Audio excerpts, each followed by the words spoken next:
Bonjour. Alors que les pays riches se disputent à grands frais les doses anti-Covid produites par les sociétés pharmaceutiques en avance dans la course, Cuba met son expertise en matière de biotechnologie au service du développement de traitements contre la Covid-19. Sous embargo américain depuis 1962, l'île a souvent dû trouver ses propres remèdes et ses succès médicaux sont remarquables, notamment le premier vaccin contre le méningocoque B. Clairement, Cuba a plus de 30 ans d'expérience dans la production de ses propres vaccins et près de 80% des vaccins du programme national d'immunisation sont produits dans le pays. Il y a eu beaucoup d'exportations de vaccins cubains en Amérique latine, que ce soit au Brésil, au Venezuela, en Argentine ou encore au Pérou. Et n'oublions pas, Cuba envoie bon an, mal an, des centaines de médecins dans des pays en difficulté et qu'il a joué un rôle important lors de plusieurs crises sanitaires, y compris lors de la lutte contre le virus Ebola en Afrique.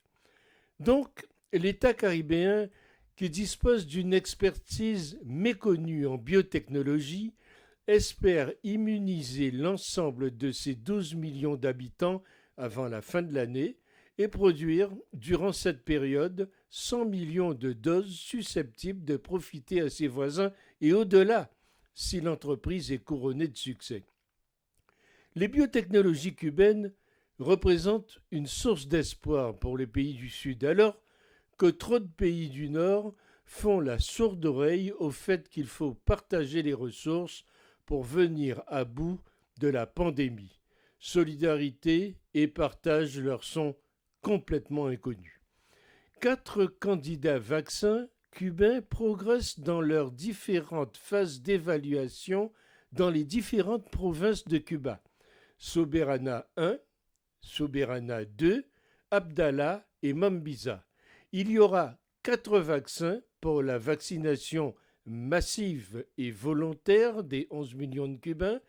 Le candidat vaccin Soberana 2 a commencé ses essais cliniques de phase 3 le 1er mars. Il aborde l'ultime phase de test.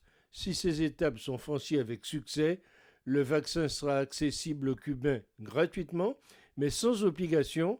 Il sera aussi proposé en option aux touristes.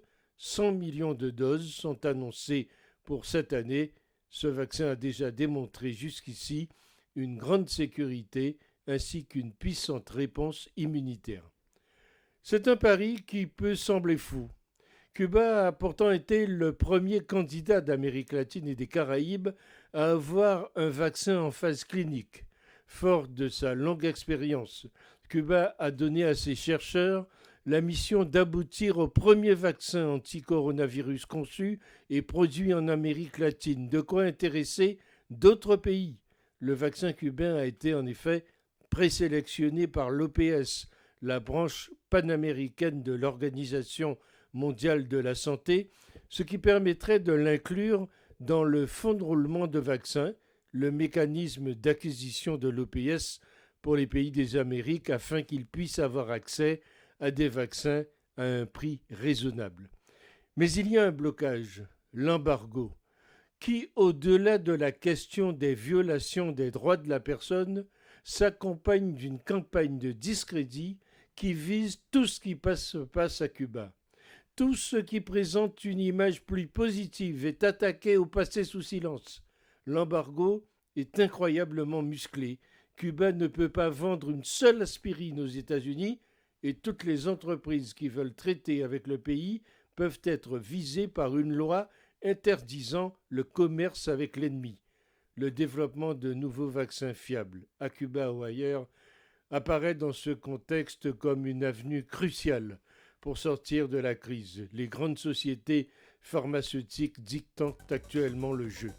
Dans cette pandémie mondiale, ce n'est plus tolérable.